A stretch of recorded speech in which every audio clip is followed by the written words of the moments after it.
Lekker interessante plek die waarin ons woon nie waar nie, Suid-Afrika.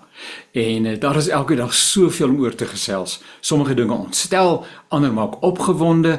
Nou ja, miskien is die dinge wat opgewonde maak op die oomblik so 'n bietjie in die agtergrond, maar as kinders van die Here, as positiewe mense wat met die gees van die Here vervul is, het ons mos altyd weer daardie verwagting van 'n goeie en 'n beter toekoms vir Suid-Afrika en vir al sy mense. Daai pragtige woordjie veerkragtigheid kom by my op. En dit moet die vertrekpunt wees van elke Christen gelowige. Nou in die jongste tyd het daar bepaalde veranderinge plaasgevind binne die kabinet.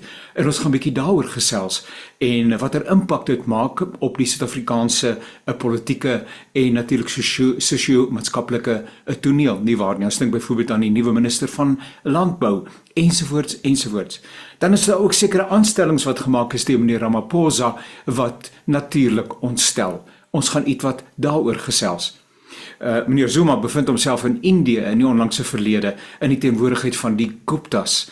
Dit laat mense ernstige vrae vra. So bykans 25-30.000 mense is terug na hulle lande van herkoms na hierdie geweldige repatriasie oefening wat onderneem moes word. Aan die einde van die dag is ons beter daaraan toe.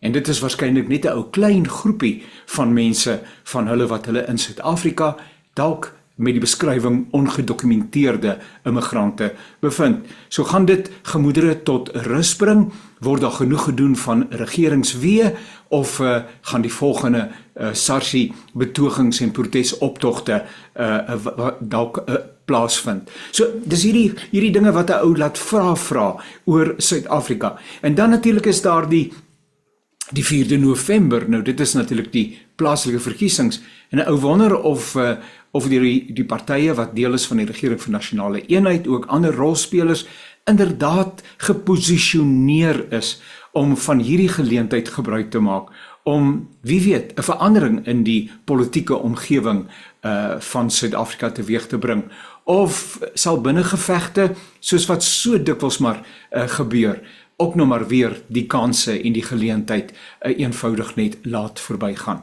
Ons gesels oor hierdie en ander sake saam met professor Andrei Dievenage. Ons gesels ook met Gert van der Westhuizen wat natuurlik by Netwerk 24 betrokke is, en dan ook met nou ja, laat ons net haar naam mooi hier kry, Danielle Ellerbeck, en sy is betrokke by die F.W. de Klerk Stichting. Dit gaan 'n heerlike gesprek wees. Elke keer 11:00 woensdagoggend vanoggend op die senders van Radio Kansel en Radio Kansel Hartklank natuurlik. Dit gaan ook eens 'n potgooi beskikbaar wees en daarbenewens kan jy ook komende Sondagoggend om 11:00 weer na hierdie uitsending luister.